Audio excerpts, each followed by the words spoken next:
Good morning, everybody, and welcome to the Grandfather's House. In this series, we talk about everything Nurgle, army ideas, deployment ideas, list ideas, points drops, what I wish would happen with Nurgle, give us backward in charge, nope, us never coming back, we need to deal with it. Oh, I do miss Old Blade's putrefaction, though. The glory days of one-shotting a Gargant. Alright, so in this series, I'm going to talk about deployment for battle plan specific maps. I'm going to get through a couple of these. I want this video to be probably about 15-20 minutes long. We'll see if I get there. I usually don't hit my marks, but we'll see how it goes. The first battle plan I want to talk about is the first one in the pack, Border War. Now, this one, you score 1 for controlling your home objective, 2 for the border sides, and 5 for having a point holding enemy territory. So, for deployment on this one, a lot of the times I'm going to have my fast unit. I'm going to set up for take the flanks. But there's another strategy for this one that you can do. A lot of times on Border War, the opponent will not take their home objective because there is a very easy battle tactic you can do on this map that you can't do on many others, and that is attack on 2 fronts. Take 2 objectives, 1 was held by our opponent. If you don't hold this on your deployment zone, it's one of the ones you get to take for free. We can do that too. Just have something off to the side. Don't put your go this far back. Put them like over here or something, you know. But you can just walk onto here, and then you can have your group of 20 plague bearers walk up and take a side objective that your opponent tagged, and then you've got a free tactic.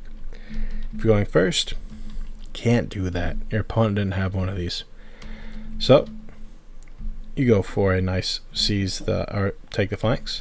If your opponent didn't deploy anything here, and depending on what they're running, like if they have a bunch of Vanguard right here in the corner, you might not want to seize the center.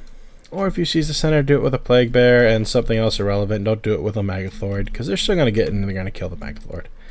You know, put Hordy up there. He's wonderful bait. If he lives, it's great. If he dies, he did his turn 1 turn, so drop in the tree. And it's great. That's actually pretty good. I like this a lot. The only bad part is you gotta roll decent dice. Have backups for seize the center. You never want to rely on just 2 units, because if you roll that 1, you're in a lot of trouble. But if you're forced to go first, yep, seize the flanks, take the center. If you think you can go second, probably stay off your center point. You can try and go for the easy I keep wanting to call it take what's theirs. Attack on 2 fronts. Yeah, I keep wanting to call it take what's theirs. Attack on 2 fronts where you can take one of these and one of the sides. One of the stars for this style of map is a lot of other people do like to go for seize the center on the turn 1. This little guy is an adorable deny. You can put him here, or if you don't want to take the point because you're going second, you put him around the edge. Your turn. Around their turn, you redeploy him up. Say you roll a 3. You're right there. Boom. You rolled a 3. Now, if your opponent did seize the center, they're 3 away. They're probably tagging it. He's probably like right here. To countercharge deny the tactic, you need to roll a 7. Because the beast only needs to be within an inch. He gets to do it for free. And if there's a chaff unit up here, they probably won't kill the beast and you killed their tactic. It's fun. It's great. I wish beasts were cheaper so I could bring them in more list. As it is now, he just doesn't make the cut for a lot of lists. He's very useful. His damage is low. He's fun with Hordy. But, like, this is 10 more points than this. And I always get more mileage out of a Plague Bear. But that's not what this video is about. This video is about this mission. Generally, for this mission, I deploy where I want to control one of these sides. The other side, I'll send a solo operation. I'll send Morbidex and Spinnerglings if I'm running that. I will send the Glockin and his group of merry Blight Kings to go take that side. Sorry. And then the other side is going to be where my garbage is. The Ghoul will float somewhere in the middle to be able to respond to where I need their threats are. The Glockin, if I don't need him over here, he'll go this way. And he'll just go there. But what I do like about the Glockin on this map, most of the time I'll send him over here, he'll take this point. In my opponent's turn, if they're mirroring the same, they're trying to say run this area and take control of this, I'll redeploy the Glockin forward. and then I'll use it to go get on this point. Because he's 10, he minuses 3 for everybody else on the point. You can get a cheeky turn 2 5 points pretty easily with that. And it's great. But, yeah. That's the basic idea for this one. Oh, one other thing. If your opponent didn't deploy on this, they're going to go for take what's theirs. Sometimes it's not worth the 2 points. Like if you see that they're deployed and they don't have an easy tactic besides that one, don't take the side objective that they're going to control. Yeah, you're down 2 points, but you're giving them a free tactic. Sit right outside of it. Make it annoying. Take this one that you might have more, secure, Plague Bearers, Morbidex, something over there, and just hold that one. So if they want to do take what's theirs, they have to really come into you and really work for it. Especially if their hammer is like in the middle or on this side. Because then that kind of demands their hammer goes this way. And anytime we can control where our opponent goes, it's wonderful. Alright, that's pretty much it for this one.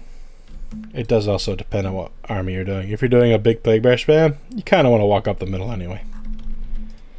But Plague Bear spam is his own archetype. Alright, next one.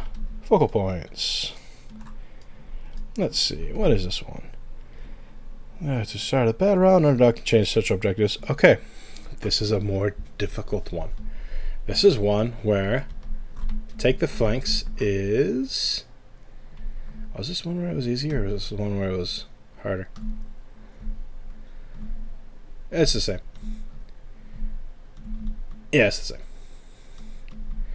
So, on a focal points, on a point like on the map like this, where these side objectives are arguably the most important ones, we can't really fight for both with most of our list. We can put some fodder over here. If you're running Morbidex or Magth Lord, they can go fight over there.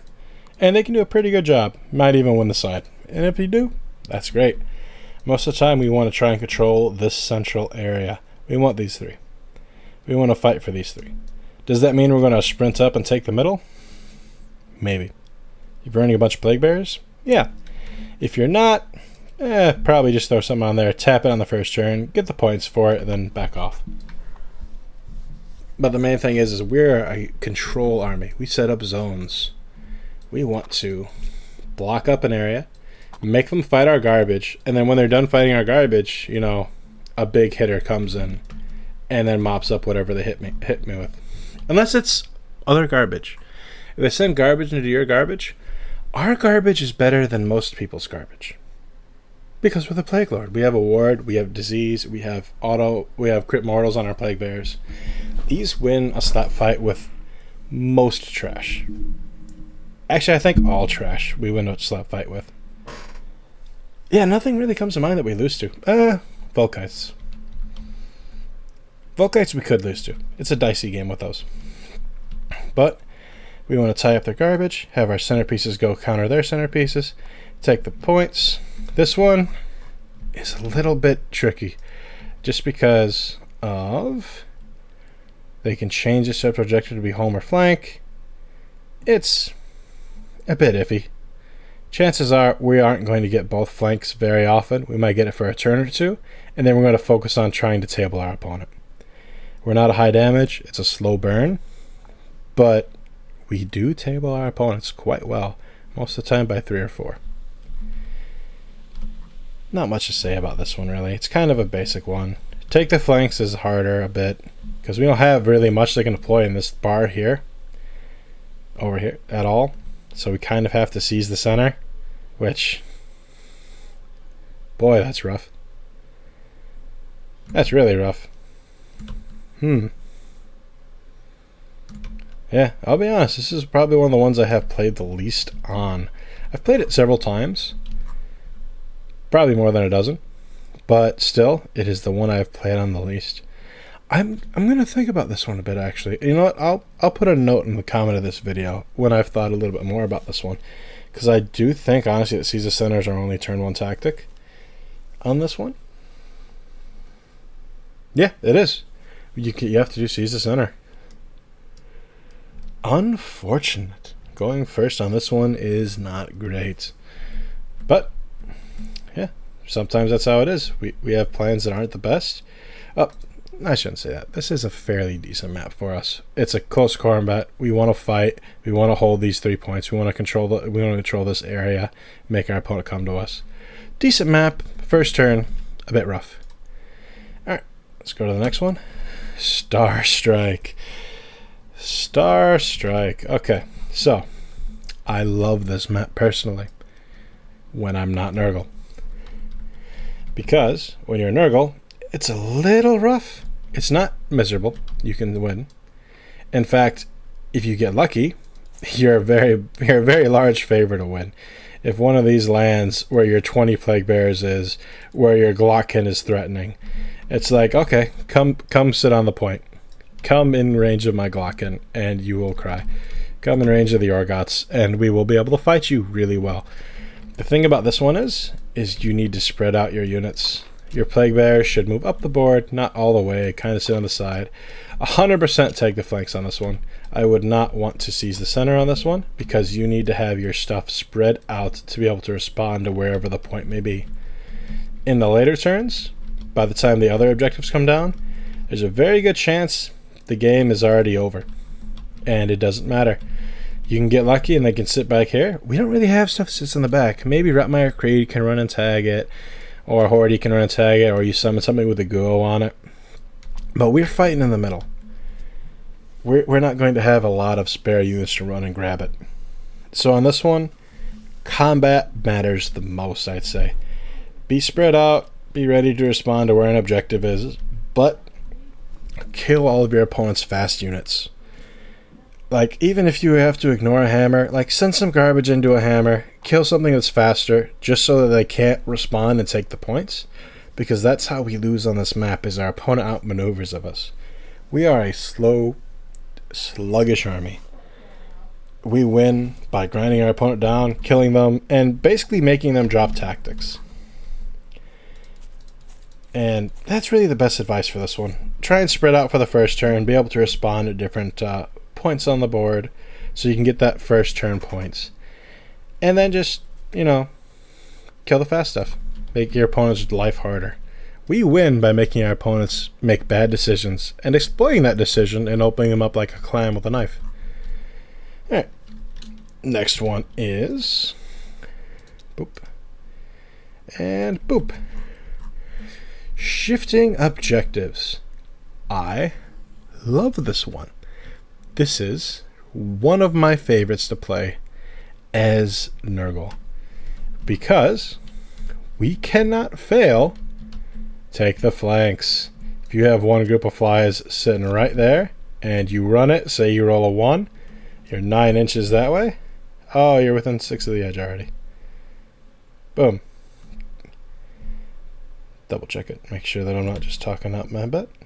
Yeah, believe so anyway. Interesting. Let me do some math really quick. Alright, 44 by 60, so 15, 30, 45. That's 15 inches there. To be within 6, you have to move 9 inches. So yes, we're not 9 away, we are at 9. Oh yeah, you know what I mean. We still do have to roll the 2 up. But we auto run this one. And over here, we walk an inch up. We call it a day. We got it. We got the tactic. It's free. We don't have to overextend on this side. We can just auto run something like a Plague Bear, a Blight King. These drones can do it. You can actually, you know what I would recommend? Put the drones here. Put a Plague Bear or something over here. It doesn't matter. You don't need to be close. It's within 6 of the edge. So let's see, within 6 of the edge. Oh, it's right there. You walk up, you're there. You got the tactic. Over here, if the drones roll a 1, they go this way. Something else auto runs over here. There is one really bad part about this map, though. If your opponent is playing something like Vanguard, something quick, it might not be a good idea to deploy your big guys on the line, because they could get Alpha Strike and take it off the table before you've had to go with them. If your opponent can't get to you, you put the big guys on the line 100%. Because there's one very unfortunate side effect of this map. All of the objectives are 7+ away from this point. So if I'm deployed here, right on the edge, if I don't roll at least a 4, because I don't think a 7 gets me there. Nope. If I don't roll at least a 4, I'm not on the point with my slow units, which is deeply unfortunate. I've had a couple games on this map where I just rolled poorly on my runs, and I didn't take any of the objectives, which was sad. Quite sad. You can obviously get the Glock can, get the Guo up there, but depending on the opponent's army, it's worth taking the point loss to not overexpose your prized pieces, to basically you just get killed on the first turn for free. It's not worth exposing them. It's not worth letting them die. Take the underdog, take it on the chin, come back later and win. The underdog bonus is actually really relevant in this one too. Making them re-roll the primary objective can be great. If you have a bunch of Plague Bears, a Guo, and whatever else on this one, and the primary objective rolls over here, and you can make them re-roll it back to here, that's wonderful for you. You're going to be set up in a good spot. But yeah, that's the one thing to be aware of. If you have slow units, you're going to struggle on the point. This is one of the maps actually where I think beasts are amazing. But yeah. And you might say, yep, seize the center is great for this one. It is. It's not bad. You do have to auto run, and you have to have a faster piece in the middle. But on this map specifically, I like to save that one for a turn 4, turn 5 tactic after we've whittled our opponent down. Because it's a pretty easy one to go for, and take their land is a little bit harder on something like this because of how small the deployment zones are. So it's usually one of my last turn tactics on this map, which is the only reason I don't recommend going for it first turn. Alright. I'm going through these at a pretty quick pace actually. I might just make this a 2-part video. Alright, next one, Feral Foray. Let's see. Oh, the wife's cooking something. It smells wonderful. Alright. Players can raid an objective enemy controls. An objective has been raided can be contested or controlled. The underdog can raid an objective control enemy territory the contestant do not control. The twist is important. Doesn't come up much for us. We're usually not in the enemy territory. They might be coming to our territory, which is where we want them, where we can fight them, where we can give them that big Nurgle hug. This is just a basic one. There's nothing to go in with here. There's no special stuff with the objectives, no special stuff with any terrain that I know of. Hide in the undergrowth if your opponent has a shooting army, or just a regular army. If you're fully in cover, you get the -1 to hit in melee too. This is a bad piece for it, but there are different tournaments that have big enough for us so you can hide in. So nothing special here. Basic stuff, easy stuff, nothing huge. Next one, Jaws. Another one that I actually like a lot. You can have the underdog pick an objective and destroy it. This is my favorite one to tie on. I try not to make my opponent an underdog. If possible, I try to leave them openings for tactics for the first 2 to 3 turns, because I don't want them to destroy my objectives.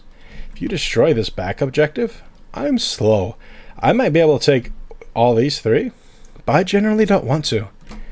Most of the time on this map, I want to take these 2. Because again, I'm setting up for that turn 1, take the flanks, because over here, you can just have a Plague Bear. Do that.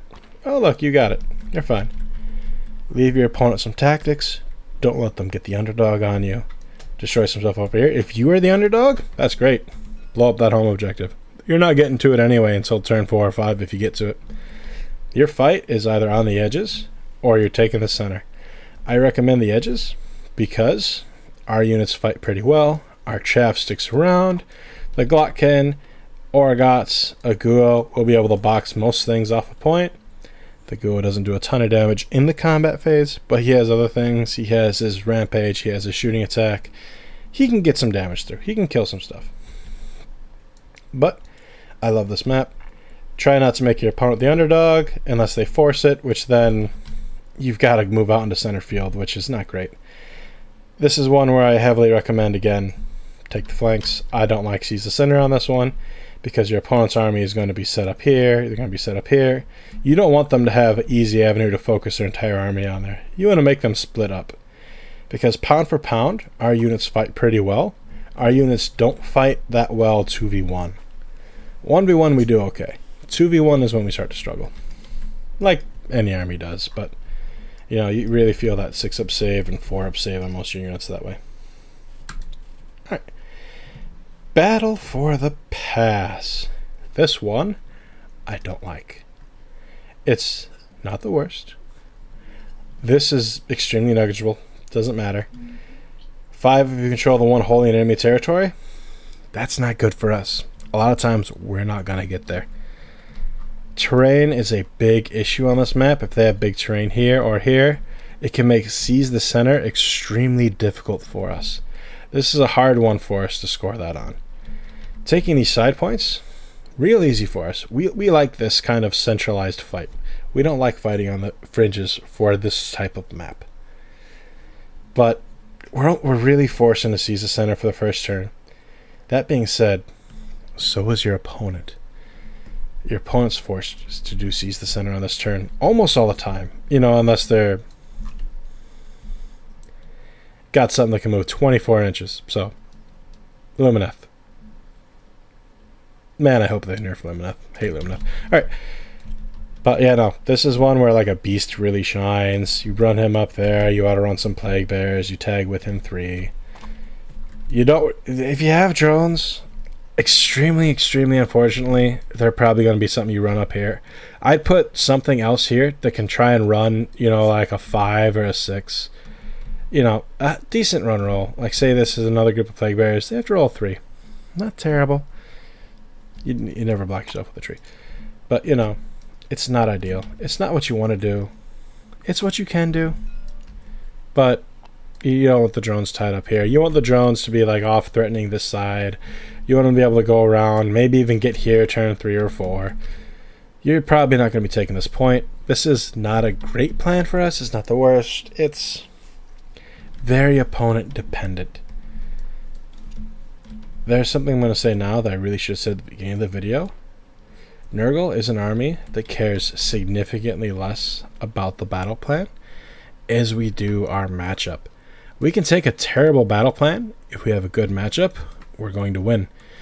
We can take a really good map for us like Jaws. If we have a bad matchup, we're still going to be in trouble. We don't thrive on exploiting a battle plan. We thrive on exploiting our opponent's army. We thrive on making them make bad decisions. How many do we have left? You know, this is only 20 minutes so far. We're going to do all the videos. We're going to do them all in one because we're going at a decent pace. A lot of these I have a feeling are going to be just repeats now. Scorched Earth. If you go to a tournament and they have Scorched Earth, this is one that we are sad on. Because, let's see. Remove an objective from play. That doesn't matter. What matters is this is 8 objectives. We are slow. Most of the time, we are elite. We are not going to get over there and take these before an opponent can come over and take ours. There's not a lot of strategy for this one. Try and table your opponent as quick as possible. They're going to get more almost every turn as long as they have more than 2 fast units. Try if you can lock down and kill their fast units, do it. Even if it means like you didn't go into their hammer with something strong. Kill their fast skirmish unit, kill their teleporting unit. That will save you so many points. I can't tell you how many times I've gone on this map and I've been like, okay, the Glocken's here. Because I had a couple good turns. And then they just have like a little pip unit going back here tagging all these points. So in response to not lose the game, like Glocken has to just walk along and take points and not fight. Which is extremely unfortunate. You never want that to happen. It's how you lose. I've lost on this map more than I've won, I think, actually. Just because 8 objectives is... It's not a good time for Nurgle. Alright, next one. Better Part of Valor. Which one is this? 6 objectives. Not great. Not the worst. We don't really like one. Let's see. Destroyed by fight. Used by hero. Contesting significant dominant. Okay. Don't care about that. This is almost never going to care about us. We are going to kill things through disease. Our heroes might kill stuff. We usually don't have to worry about the dominant keyword. Honestly, this twist almost never comes into play. Most of the time an objective is taken on a subject map, somebody walked onto it when there wasn't anything there. Or you know, a fast hero unit came and killed everything. Same thing. Take the flanks, seize the center. Both are fine on this one, actually. I'd still probably go for a seize the center, because we want to pick and control where the fights go. If we let our opponent do it, we're in a lot of trouble. But this is basically the same as the other ones. Not too good, not too bad. It's fine. Okay. Levice. Everybody's hated battle plan from the edition it was in. This one's better because it's not long ways and you can actually do stuff. I don't hate this one like I used to.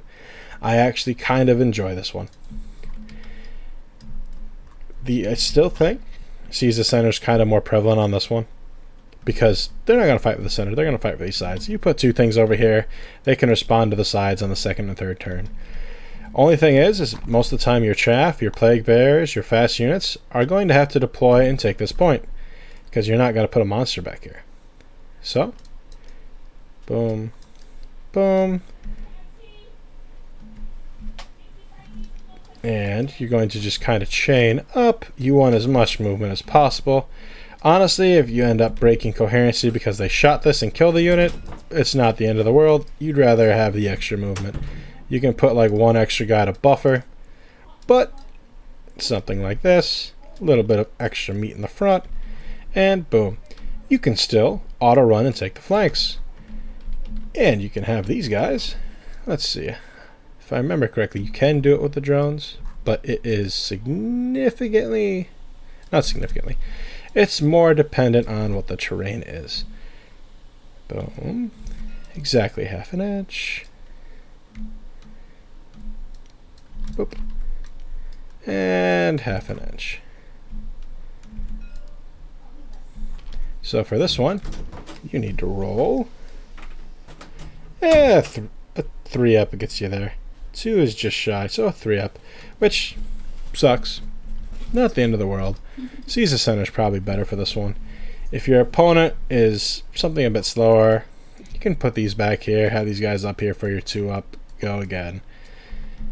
It's not the end of the world. The Vice is actually really good for us. Turn 1, it sucks a bit. Not the end of the world. We can still get them. Turn 2 to 3, it's fine. We're going to hang around this central area. If we can send a drone up and around and take one of these points, we're in a good spot. It's great. Doesn't need to happen. We're fine playing the tide game. Turn 5, or turn 4 and 5 rather, that's where we're going to shine. That's where we're going to sit this. That's where we're going to put whatever we have left. We excel in the late game when our opponent doesn't have a ton of damage left and our big units can bully the game. That's why you never want to commit these guys too early. Or no, Megalords you can. If Megalord dies, it's not the end of the world. Actually, if any of these die, it's not the end of the world. Go would hurt a bit. But they excel at being late game bullies. So this is where we go. I've lost games, or not lost games, I've been losing games by like 10, 12 points up until turn 4 and 5 on this map, and then just kept them from taking the center objective. Suddenly I had 2 turns at 10 points. They had 1 turn at 4. They maybe had 1 turn at 0 because I could just disrupt one of their tactics. I actually had a tournament game of the Warhammer one against Seraphon. I did exactly that. I was behind by a ton in the first 3. I dropped the tactic on turn 2, I believe. Last 2 turns I got 10, and he got a 0-point turn, and then he got a 4-point turn.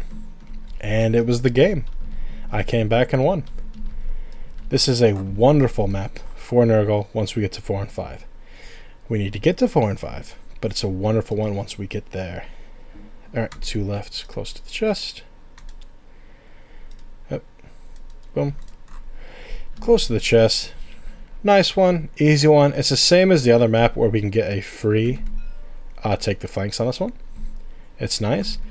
The primary objectives are also quite nice for us because we can dictate where it is. We can set it where... Oh, I was talking in the other video, the map that I screened my opponent out who had the Annihilators. This was the map.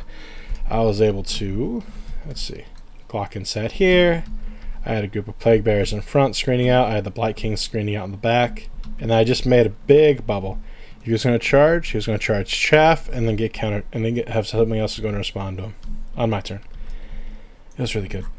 Good game. He was a good opponent too. Very likable guy. I liked him. I hope I play against him again, actually. It was fun. His dice hated him in the last 2 turns, though. Man. But, yeah. Pick an objective. Underdog on a 5-up gets them to repick it. Largely irrelevant. Happens sometimes. But it's nice. It's noted that it's in your territory, so you can pick any of these 4 objectives. These 2 corner ones do count.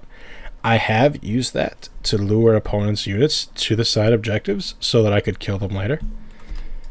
Say I have a Glocken who's just hanging out here. Well, that is in my territory, technically.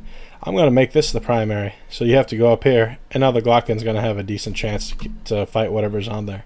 Because you probably got drones or something sitting here, so they have to go on, they have to fight you off. So try and use that to lure opponents' prime pieces, because again, if they get those extra points, not the end of the world. We do good with the Underdog, we like the command points, but if you kill your opponent's key pieces in order to, you know, give them a few extra battle points, that's fine. You got the extra point, you lost your Vanguard, you lost your Executioners, you lost your Hammers are a bit of a more unit. You know, you had to put down your Annihilators to take the point. That's great for us. We're going to kill what's left, and then we're just going to run the game that way. But yeah, good map for us. I like this one. And limited resources. Nobody likes this map. Skaven like this map. Faster armies like that like this map. Nighthaunt like it pretty well. But like actively, I don't know a single person who's not a tournament player who enjoys this map. And that's for good reason, because nobody likes this map. Alright. So, first thing... What is this? Oh, Vice. Put that away.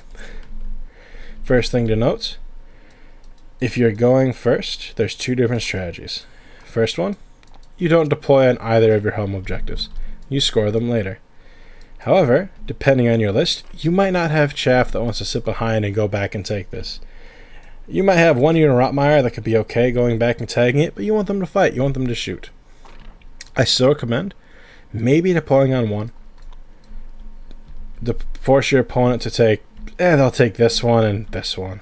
Or if they're a fast army, they might just take both center ones and call it a day. Because they want you to take it back. Because then they stop capping it. They stop draining the resources. You don't want to do that for them. You want to make them drain it out. Sometimes I'll deploy on both my home objectives, not touch the centers at all, make them take both that and the centers, or this and both centers to get more. Most of the time, they're not going to take more. They can't risk doing that against us, because if we can get a point, we can hold on to it, it's going to be difficult for a lot of armies to take it from us. Not a lot. A fair amount of armies will be difficult to play for us. It depends on your opponent. But, yeah, usually I'll take one. I won't deploy on the other, because there's something very cheeky you can do. If you hit a 5 on the redeploy, which sometimes it works out. That's if you're going second, by the way. If you're going first, you can sit on one of these. If you can sit on none of them, and you can just walk up the board. Take the 2 center points, leave the ones in the back for something later, maybe a Guo to walk onto this one. This one over here, gonna be a bit rougher to get, I'll be honest. It's gonna be rougher. But, yeah. And if your opponent just tries to take 2 points for more, you can be like, okay, well, I'm gonna redeploy over here. An inch, you don't get more. Well, no, you still get more. Never mind. If you deploy on one of these, rather, you can redeploy an inch, and then they don't get more. And it's a nice little trick to do. It's not going to happen every game. If your opponent doesn't see it, you can deny them a couple points. It's fun. It's great. But, again, nobody likes this map. I don't. It's a tricky one. You want to take points and then force your opponent to take them back so you don't drain them. Your opponent wants the same thing. Taking a double turn on this map is more of a detriment than any other map because you drain all of them. Giving your opponent a double turn, if they can't do anything really useful with it, is the best strategy on this map, actually, is to make them double you. And it's great. Force them to drain out their resources. You get a more for free. You can get a more holding 1 point because they've drained out all their points on their turn. And it's wonderful. Not my favorite map. Some people like it. Those are Skaven players and stuff with teleports. And KO. This is KO's favorite map, but KO players don't have many friends. Nobody wants to get shot off the board. But, yeah. that's all of them. I plan to do this in separate videos. We had a good pace at the beginning. Kind of slowed down later. 30-some minute video. Not too bad. But yeah, that's the general ideas. Let me know if there's anything you want more detail with. I always try to respond to every comment I have. I'll try and answer every question that you guys have. Go over more specific stuff. If you guys have a specific matchup you really want me to go over, let me know. Send me a list that you guys want me to like make a list to be able to beat. Make something to be able to fight. In 3rd edition, you can make a Nurgle list to beat any other list in the game. We're not that strong in 4th edition. We can't do that. We can do stuff to give ourselves a better chance. But we don't have the winning combination like we did. So far, we have a bit less tools. Most things we can do a pretty good fight against. Even trolls, you can make a list that can do pretty well against trolls. It does rely on some rolling. And it's a dice game. It's fun. But yeah, thank you everybody for watching. Send me ideas of what you'd like to see more of in this format. And everybody, have a good day.